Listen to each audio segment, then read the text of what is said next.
Everyone, and welcome to today's webinar hosted by the Federation of Credit and Financial Professionals and our technology partner, Credit2B. I'm Justin Warden, the marketing coordinator for Credit2B, and I'm here with Ken Frisco, who's the operating board director of the Federation of Credit, as well as today's speaker, Anji Sifri Murphy of Equinox Global, who will be presenting today on how technology is changing the established business practices. A few items I want to get out of the way before we begin. If you do have any questions during the course of the presentation, you can feel free to either use the chat or questions function on your side panel.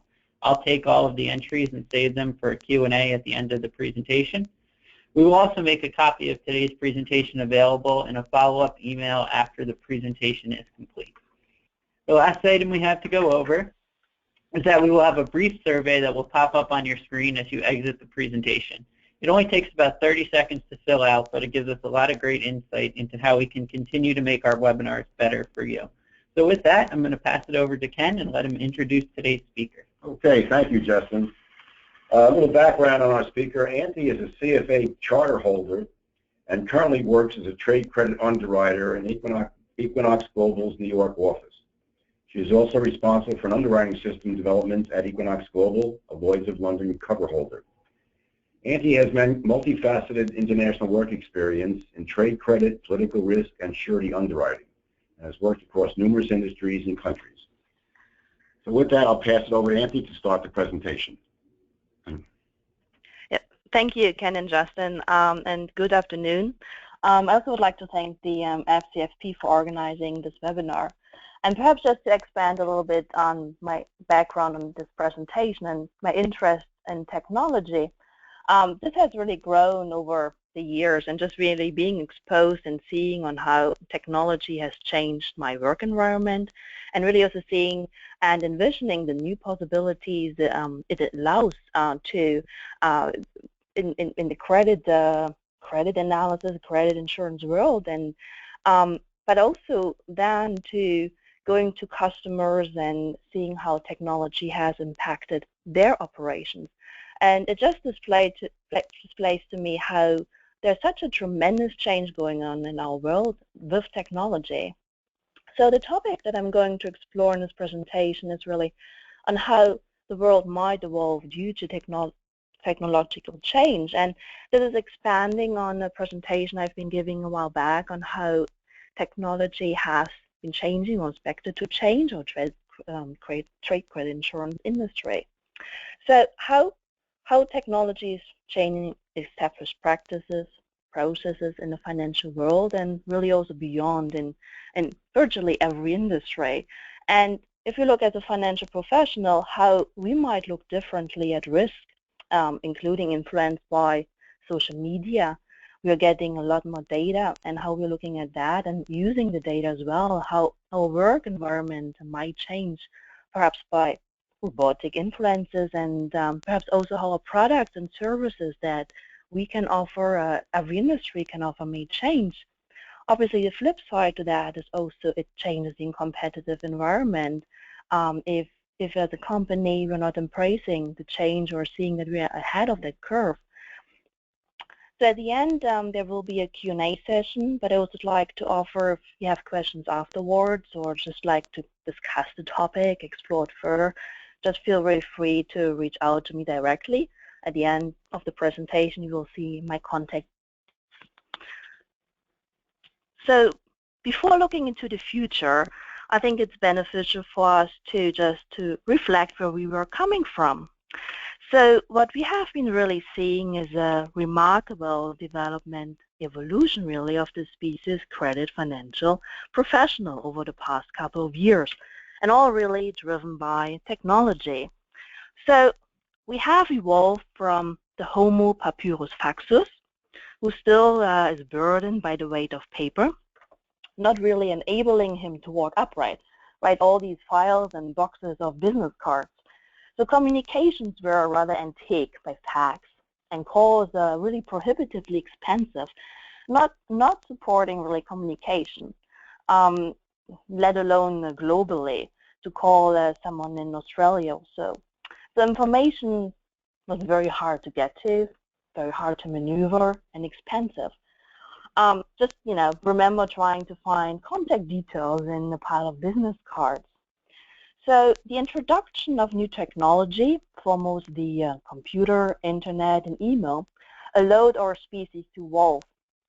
And survival of the fittest allowed the Homo computemelus to outgrow the species of the Homo papyrus faxus rather quickly. But don't get me wrong, we sometimes may still come across this soon-to-be extinct species, Homo papyrus faxus. And you may very well still know one of them, and even have a colleague from this era. But as you can see, the new tools allowed our species to walk more upright. The next evolutionary steps is the Homo laptopus. He really coexists still with the Homo commutemelus still mostly, but he's freed from the inflexibilities of the home computer, enabled by faster internet technologies and Wi-Fi. Those really allow him to be more independent. He uses mobile phone as a way of communication. And when I'm saying mobile phone, you may still remember or recall there was a specific brand rather prominent at the time called BlackBerry. So with those tools enabled him to walk a bit more upright already. So what we are currently seeing more and more now is the Homo mobilus, directly evolving from the Homo laptopus. And the Homo mobilus is really truly connected. He uses devices like a smartphone, tablet. He still has a laptop very often, but he can go on the go, take risk, credit risk, business decisions, help applications on his mobile phone, can do financial analysis, business analysis, usage analysis really everywhere, as files really are available on the cloud 24/7 around the globe. And he communicates with a smartphone, uses Google Hangouts, Skype to see his business partner on the other side of the world.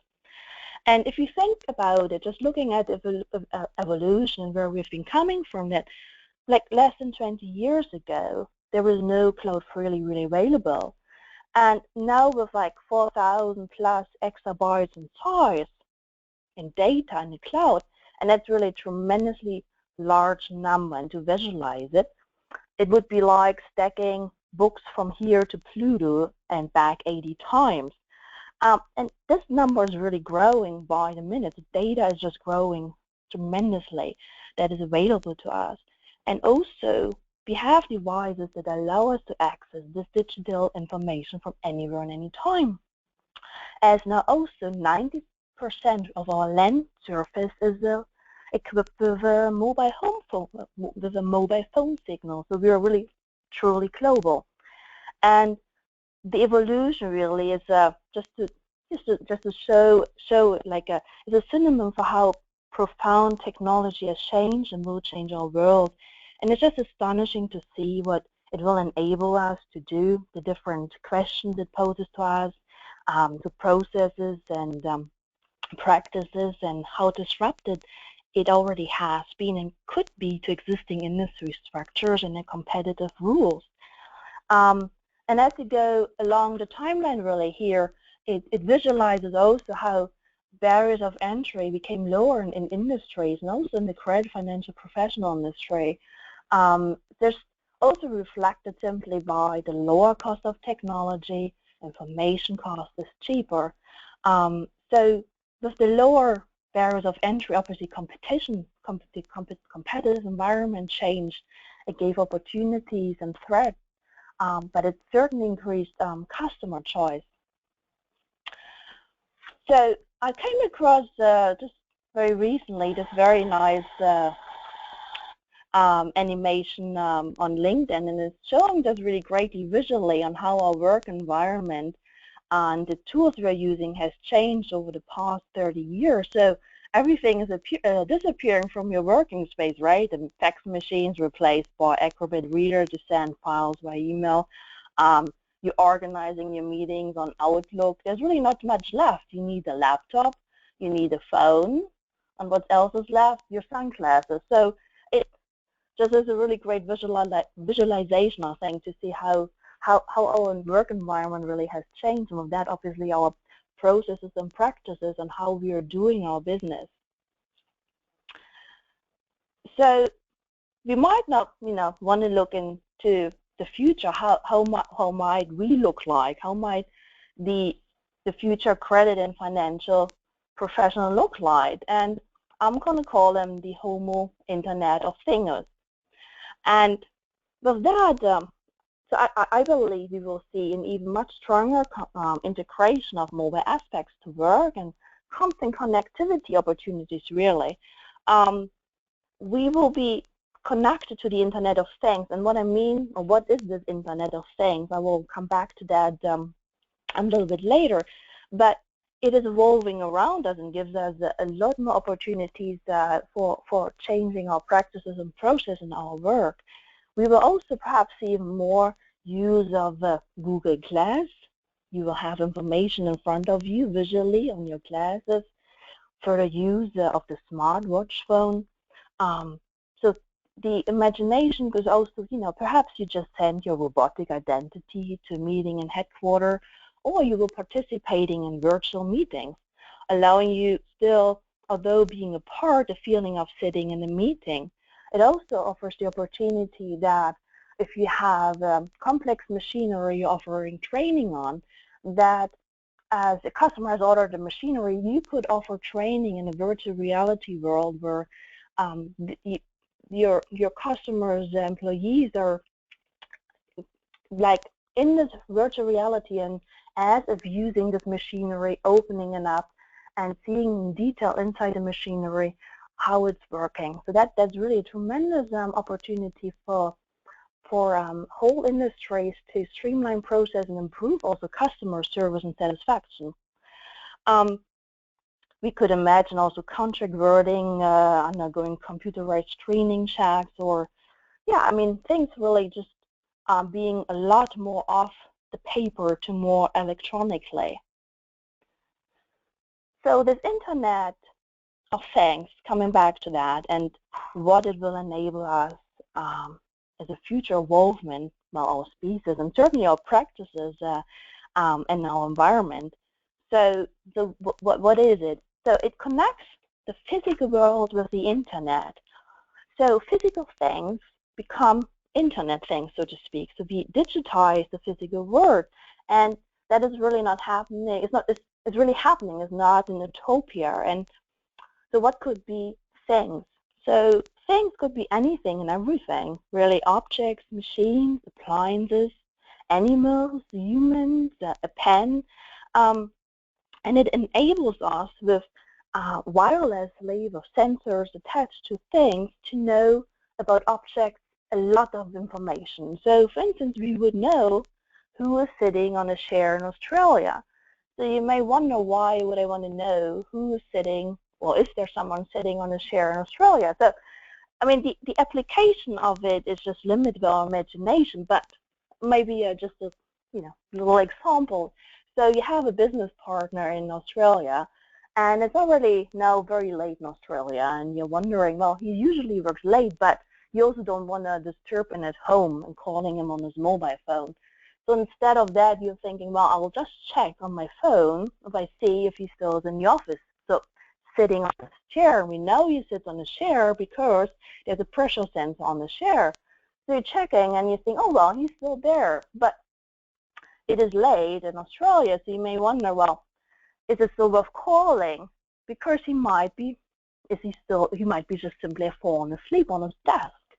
So you could also see perhaps how is the breathing, is the heart rate, is it indicating, is he sleeping? So if you notice he's sleeping, you could decide to wake him up or just let him sleep. So this is just perhaps a fun example, but it's just to give you an idea that the practical use of those Internet of Things items is just really limited by our imaginations. It connects things in a new way, and it enables us to learn in a very new way, to understand how the performance of a certain product is. It gives us information as simply as who has played on that piano in history. We can monitor things, and that's very, very big for e-health. So we could monitor, for instance, the cardiac app. Instead of having just pre-scheduled meetings to check up on a patient, it's a regular checkup. It's a tremendous opportunity for the healthcare industry to actually be on the regular monitoring, reducing the cost of healthcare, because it's much more proactive and regular on the monitoring side. It also simply could be a reality search engine. You're looking for your keys, you're looking for where's my inventory. You can manage things differently. Traffic control can be improved and made much more autonomous in terms of switching lights on a traffic light to, depending on how the traffic flow is. You can control things. And with controlling things, it could be simply as devices which are starting a washing machine when electricity costs are low, or green electricity. So there are a lot of different ways of applying it. It brings really data to a very different way of a new realm of human activity. It can optimize the performance of systems and processes, save time for people and business, improve the quality of life, really. The challenge really one has with data, and also to distinguish about data that we currently have, because we have a lot of data already, but the beauty of, to call the beauty of the Internet of Things, to differentiate that, currently the majority of data in the Internet is still wholly dependent on humans. It has been created by humans, and that's by typing in, recording things, putting pictures up, scanning codes. But the problem is people have limited time, attention, and accuracy really to put data in. So the potential with the Internet of Things is giving it a whole lot more data. And this Internet of Things data collection is going on. It's happening. It has tremendous economic potential. According to McKinsey, has done a study or forecast on that potential. And if you think that in 2013 already, the world's data stock was doubling every 20 months, and I can just envision that time frame is already shortening as more IoT objects are coming online, really. And the number of Internet-connected devices had reached 12 billion, and payments of mobile phones were reaching 1 trillion. It just gives you an idea of the scale of which had been reached, and thinking then to what McKinsey has found or projected, 3.9 trillion to 11.1 trillion a year in economic impact by 2025. That is very, very substantial. And to reach that potential, about 60% obviously comes from really having those objects online and integrate the data and analyze the data. But a very, very large portion of it is 40% is the interoperability among IoT systems. And what that does really mean is, like for instance, if I have a health monitor, I have the data, but it's limited of use if it's not connected directly with the doctor's health system. Or if you are selling a machine to your customer, and the customer data is collected at the machine, but it's not connected with your system to allow you, and that's a very significant potential here, to monitor the performance of the machine and anticipate, for instance, maintenance requirements, or have cities being able to monitor traffic flow, as mentioned before, because cars have sensors on it. So on this little chart here on the right-hand side, you're seeing the largest benefit projected is for factories, and that's really, factories in this context are really all standardized production environments. So those savings are energy savings, potential impact on labor efficiency improvements, equipment maintenance, inventory optimization, worker and health safety. So just perhaps to think about an example how that might look. Currently, we work in a factory line, right? Sensors are stopping the factory line if there's no pickup on the latest production piece. And that may, for instance, have more of a wear and tear, a sudden stop than a high energy use than, for instance, if it would be IoT enabled. And with that, I mean that, for instance, the worker is not, changing the speed of his work. Obviously, perhaps just as humans are not 100% consistent in their speed, they might also have, for instance, have a sneeze and needs a tissue, and that based on that, the connection between the worker and the factory line is not in line with the speed of the factory line, but slowing the line and adjusting it again to the speed of the worker might be better for the machine, for the line, not as destructive and interruptive for the wear and tear, and also better for energy use. Or he might also be wearing Google classes with vision-enabled information, so that he gets the updated information on a certain process that would allow him to correct a task without having to leave his working space and go to a separate terminal. So this is just one example, and if you go across on the left side, you see cities, public health, and transportation. So public health and transportation. So for instance, on the transportation side, commuting is a big amount of time we are spending. So I'm lucky I'm not commuting that far, but commuting is a big economic or personal life, and hence if it's short. In particular, if you have to connect with different buses and subway stations, trains. So reducing that time, that buffer time, which is projected to be sometime between 50–70% of your commuting time, between one rider arrives and the other bus leaves. Managing the traffic flow with autonomous vehicles, for instance, is a big potential benefit for cities. It also allows the city to proactively maintain their sewage system, proactively be more actively aware of water leaks, so it improves the whole infrastructure.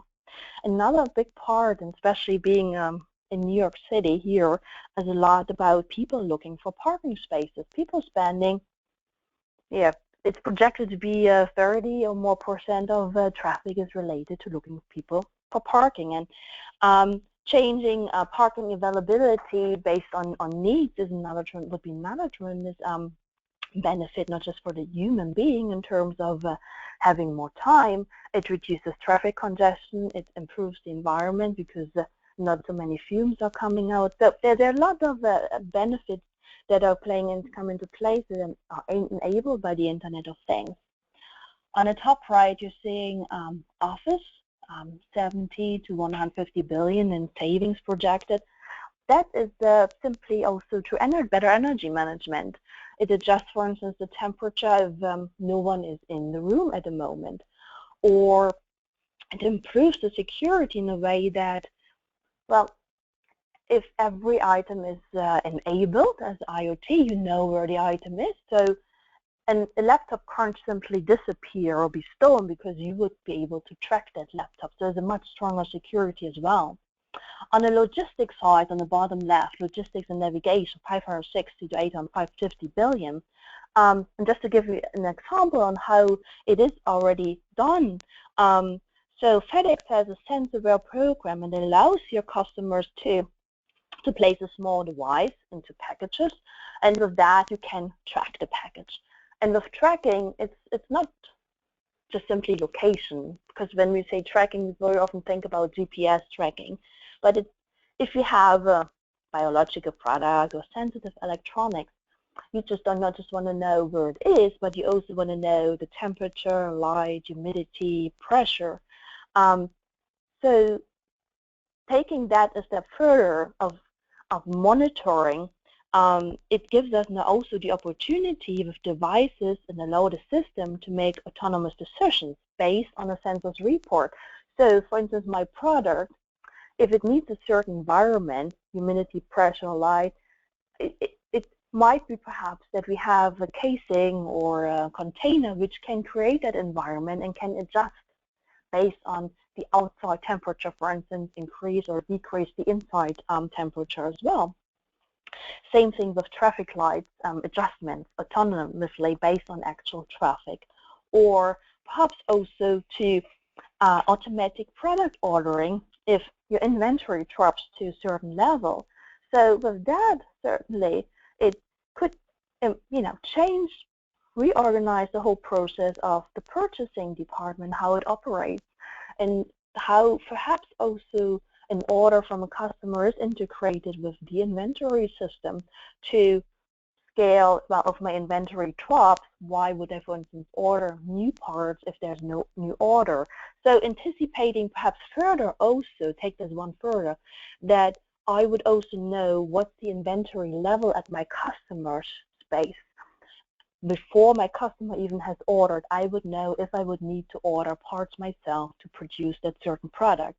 So again, imagination is just our limitations. A lot of those things are really happening around us, but we are starting to get all that data, but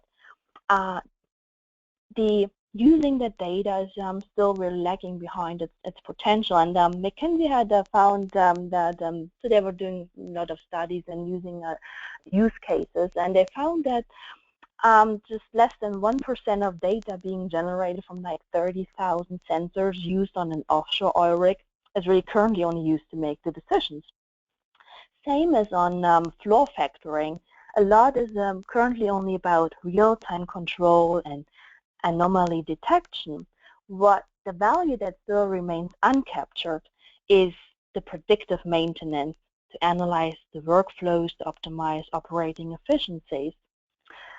And interestingly, really, is that although it's still projected, those savings are still projected to be predominantly made, so 60% predominantly made in the developing world compared to the in the developed world, and compared to like 40% in the developing world. But it's interesting that if, for instance, the developing world doesn't have certain legacy technologies that need to be replaced, those economies really have the potential to, well, leapfrog an IoT implementation.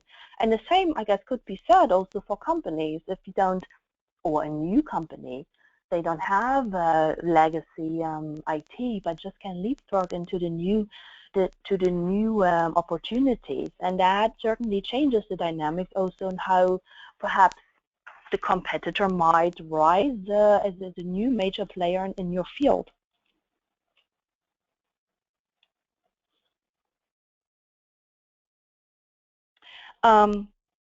So going further, I mean, it has really this impact on competitiveness, right? So we will have all this data.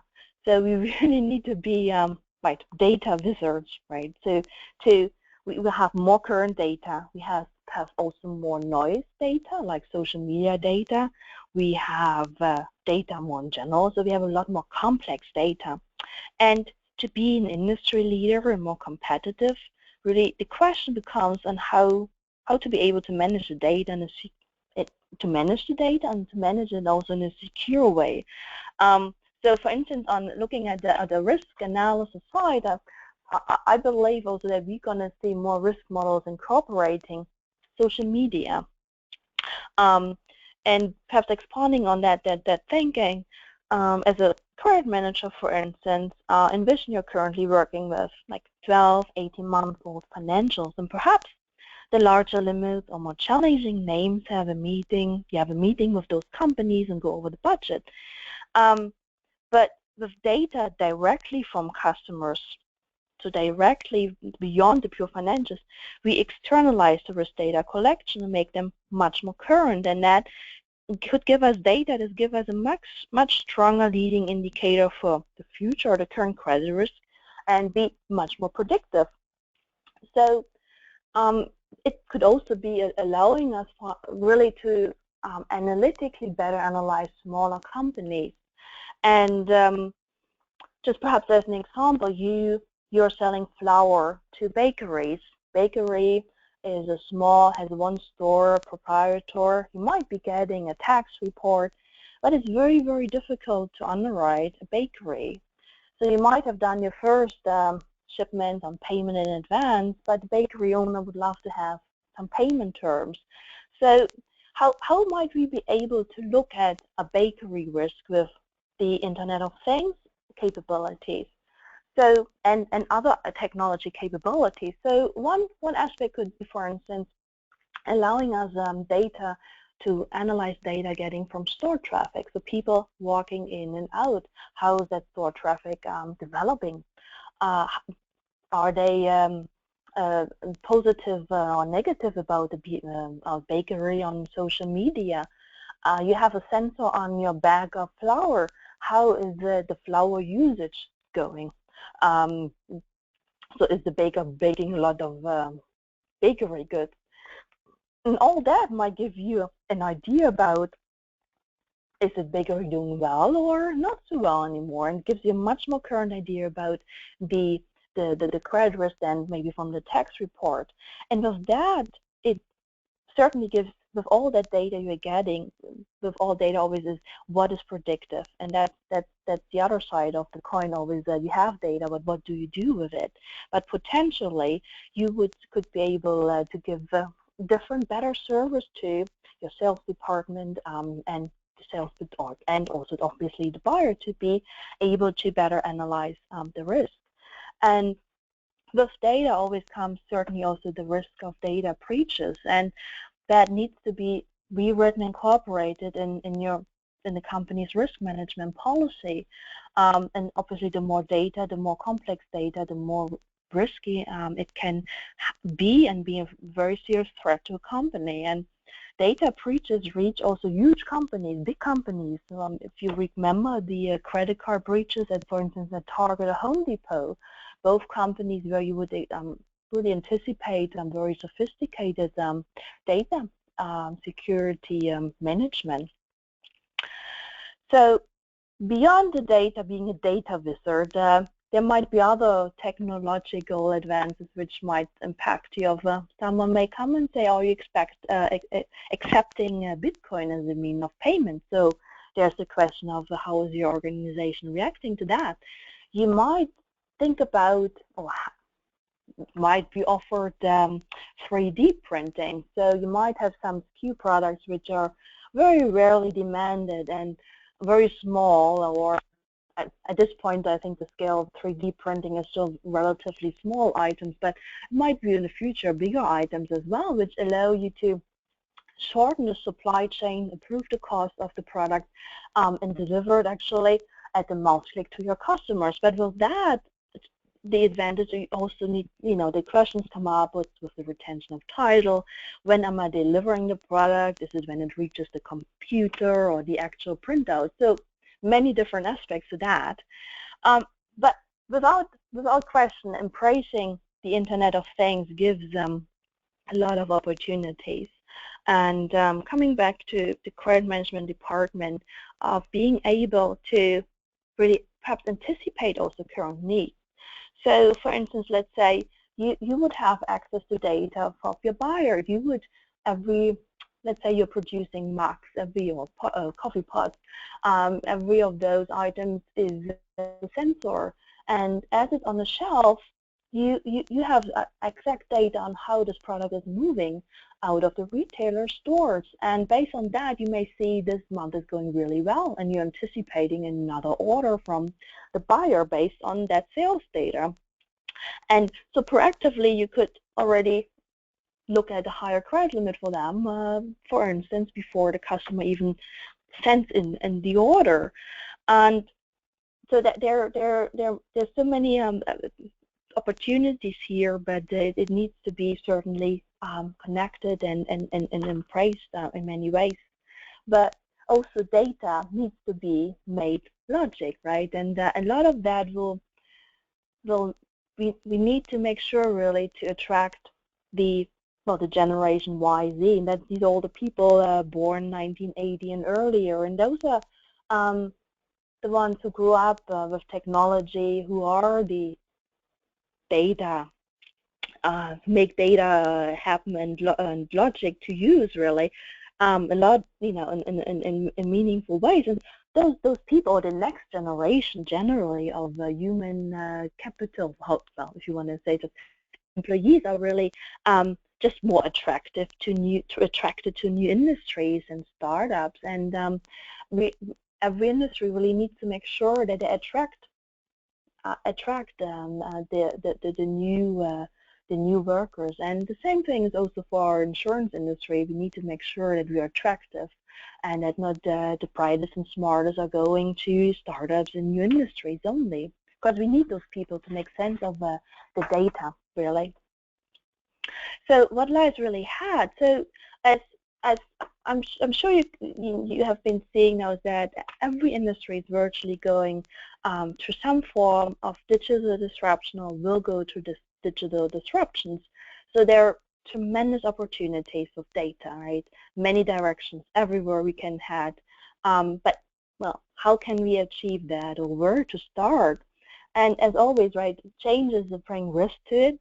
Changing existing processes or changing the organizational environment is a risk. And again, new risks might arise, as cyber risk, security breaches, breach of privacy laws when investing in new technology.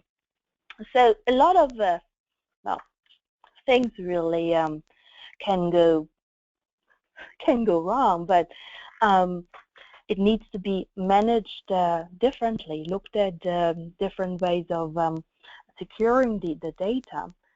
And also, obviously, we need to establish the trust of consumers, trust of customers in giving us data. And with that certainly comes the privacy and confidentiality. Individuals are concerned about, I'm giving my data, my heart rate data, to a doctor's organization, and yeah, I'm concerned about what is happening with that data. So we need to be able to be very transparent and ensure appropriate protection.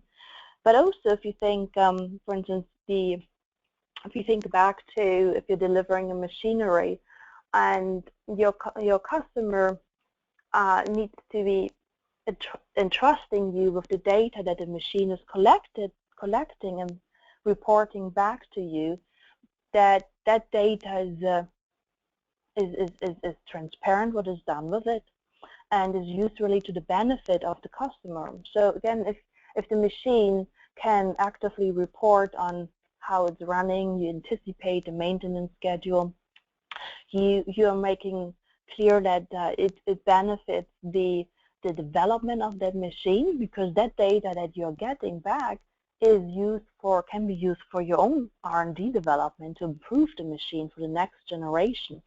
It can also give you tremendous insight into improving the safety and health of a machine, because you have insight into what happened, where does the injury occurred while an employee was working on the machine. So it needs to be a trust environment, and to be very transparent. On the other side, questions arise about, well, intellectual property. So who owns the data? For instance, if I have the medical device and the data is collected, the cardiac app is collecting data from me. So do I own the data? Does the medical device manufacturer own the data? Does the health provider own the data? So those are all the questions that are coming with, well, new technology, or the data that we are getting, and will have to be some form regulated or defined, or discussed and defined, certainly. But what it certainly means is that every company, as a company, one needs to develop a digital strategy, and finding or seeing or identifying who is the competitor in this new world. And this can be very different. It could be a very different companies than you have seen previously. It could be suddenly coming out of almost nowhere. If you're seeing, for instance, Uber, how that has affected the taxi industry. And with that as well, right, the taxi industry, they can't wait to adopt and see changing their model. They have to react quickly.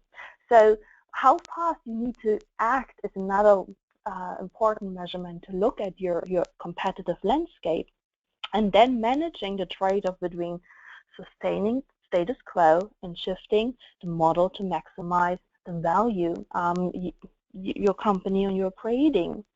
When we're thinking digital, I just also want to say it's not just about the online selling or the success of driving digital marketing and sales.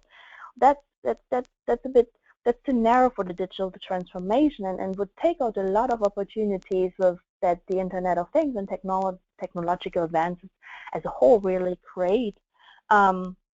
Because we can unlock with ultra cheap and ultra fast processing power a lot more, we have the ability to fundamentally change how productive our assets are. So machinery can extend the life of physical assets through the sensor monitoring, predicting faults before they occur. With that, obviously, also we can improve the production process, because if we know ahead the machine is going to have maintenance requirement 2 days down the road, we can adjust the production process. It's much less disruptive in the production process than if it just breaks, then we make a call to the maintenance company. But if we know ahead, it can be it's much more smoothly, and we would already have the replacement part in-house by the time we proactively fix that piece or that machinery.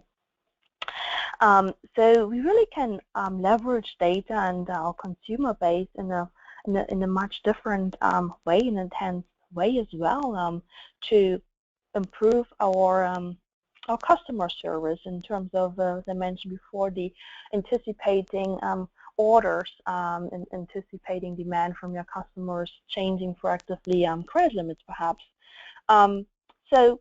But again, it can mean many different things for many different companies and very different industries as a whole. But it certainly allows you also to improve your inventory holdings, because you could have a much better way of anticipating again the demand. You don't need to hold the stock. If you don't need to hold the stock, you're freeing up liquidity, and perhaps also don't need as much usage under the working capital facility. So there's loads of aspects beyond the pure saying, oh, it's digital marketing and sales. But obviously, again, it is about making sure that that data is secure and that data is also entrusted to you, because only if it's in a trusted and transparent way, data is being really able to be collected on a much larger scale. So effectively, what it means is to become a digital leader, to capitalize really on technology more than others. So the question is really, what do digital leaders really better than others? And digital leaders, and I'm coming back here to McKinsey really, they found that it's about superior decision making. It's a robust decision. It's a high speed decision, but not high speed in the way of just speeding ahead and just rushed, but fully with the understanding of the environment and the circumstances. So making the decision and sticking with the decision, obviously there's always this risk trade-off with it, but companies which are digital leaders have been proven to be, if there are many projects running which are posing potential, they're really selecting the one which has the biggest prospect and just sticking with putting all the resources behind it. And those companies are also able to connect the business systems and platforms and products and connect the whole marketplace. And that is, again, comes back to connecting not just your in-house data, but also connecting the data with your customer and capitalizing on it. It allows you, the whole process of it allows you perhaps to eliminate whole processes that you have been had to go through beforehand, and allows you significantly cost reductions, and just also being able to offer higher quality products at a substantially lower cost. But it's also about not just one new IT structure, it's about perhaps also two-speed IT structure, your core system overlapping with the new one, where you capitalize on this new digital world and with more transparency, consumer analytics, and new customer propositions, really. So there's a whole new world out there, whole new opportunities that one can capitalize and really needs to capitalize on it to remain competitive. Regardless, obviously, there's a lot of risk associated with that data, and I've touched on that. Really only touched on it in this presentation, but it is a big trade of risk and the opportunities, and one needs to take really seriously account on the data security as well. But it is a tremendous opportunity with technology, and it changes how we're working and how we're running processes within our organization, and it's really going to disrupt and change processes in the future significantly further as well. So I would be ready for some questions then. All right, great. If anyone does have any questions, you can again feel free to use that chat and questions function. We do have a couple of questions in here. The first question that we have is, can you cite specific examples of social media information that is meaningful in the extension of credit? Mm-hmm. So, for instance, what has been I have seen what has been proven apparently has been proven to be rather predictive is, for instance, reviews like Yelp reviews on companies. So risk models are incorporating those reviews and likes. So if it's pronounced negative, customers tend to avoid the stores, so it would be a risk negative. And compared to if you have a lot of likes, customers tend to go, and it has a predictive positive impact on it, on the credit risk. And I feel it's especially important if you're really looking at the small stores, which are very hard to analyze. But again, it gives you the potential to be much more forward-looking, also with some bigger or medium-sized companies, to really incorporate the current risk. But it would be one component to it. Okay, the next question we have here is, if you could give one piece of information or the biggest takeaway from this presentation, what do you think it would be and why? So I think the biggest piece of information is that we need to embrace and be ready for the changes, and need to embrace. What I mean with that is we can't just sit and wait. We need to look now and be looking into our processes now, and seeking out the opportunities that those new technologies are giving us. Okay, the next question is, do you have any thoughts or ideas for what might be the biggest technology increases that we'll see throughout this year or maybe throughout the next couple of years? So the Internet of Things are already happening. So it is, I think it's kind of an on-the-go development. A lot is certainly also in the logistics arena, right? For instance, like the FedEx example, where you're able to track and be much more able to, you know, have the quality of the product to ensure really that your customer is getting the product that you really have sent. On the other side, I feel a lot is also happening on the 3D printing side, where companies are very proactively or already launching 3D printing items, and that has a tremendous opportunity on the supply chain of shortening it, just being virtually on demand. So I think that that's going to be a very big aspect, and perhaps also third one is more autonomous car driving. I guess we are seeing already, for instance, in big mining, or big mining, where you have autonomous driving really in a way of the driver standing on the side and can operate the machine outside. It's not fully autonomous in a way of no driver at all in there, but I guess also with Google testing more their cars, and also truck manufacturers testing trucks on the road, I guess that's going to be a much more, perhaps a close next step in technology advancement or use of technology. All right. The next question we have here is, how do you feel that technology is impacting the U.S. versus how you feel technology is impacting other countries throughout the world, or basically how technology is being worked in internationally? Mm-hmm.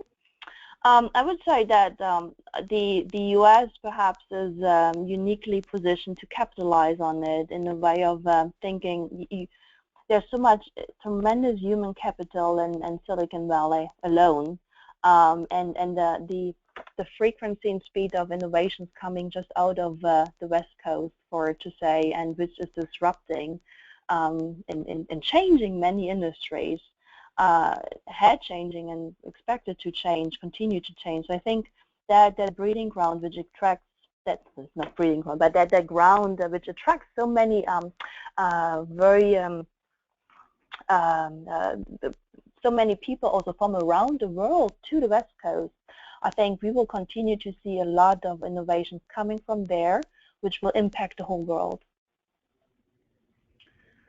All right, I'm not seeing any more questions here, so I'm going to leave the questions panel open in case anyone does have any last-minute questions. While I do that, I just want to remind everyone again that you will have a brief survey that will pop up as you exit the webinar. It does only take about 30 seconds to fill out, but it does give us a lot of great information on how we can continue to make our webinars better for you. Mm-hmm. Perhaps, as if there are no questions at the moment, perhaps just also come back to the credit insurance industry. What new technology that I mentioned might mean for the credit insurance industry. So certainly we could be asked as well, are you accepting Bitcoin as an acceptable currency under the policy? We could also be obviously benefiting from advances in credit analysis with the tracking I was mentioning, but it could very well also be for us that we proactively anticipate changes in credit limits. So with the connection of the data, knowing that, for instance, our customers' AR is increasing, very likely because the product is going fast off the shelf. So really extending that thinking and thought of the well, if you call it now supply chain, and also how data could be interoperable. And with that, obviously, we have also much more current risk data. It could be much more dynamic of a policy. So there's so many, thinkings about what could be for the industry. But it's just to illustrate really that it's affecting the credit insurance industry as well. And again, we also have the big challenge to attract the young generation of Y and Z to our industry, to attract the bright people of this new generation of workers to our industry as well. All right, I'm not seeing any more questions in here, so I think with that we're going to shut down the webinar. I'd like to thank everyone for taking the time out to join us today, and I'd like to thank Antti for taking the time out to present to us here at the Federation. With that, we're going to shut down the webinar, and I hope everyone has a great rest of their day. Thanks so much.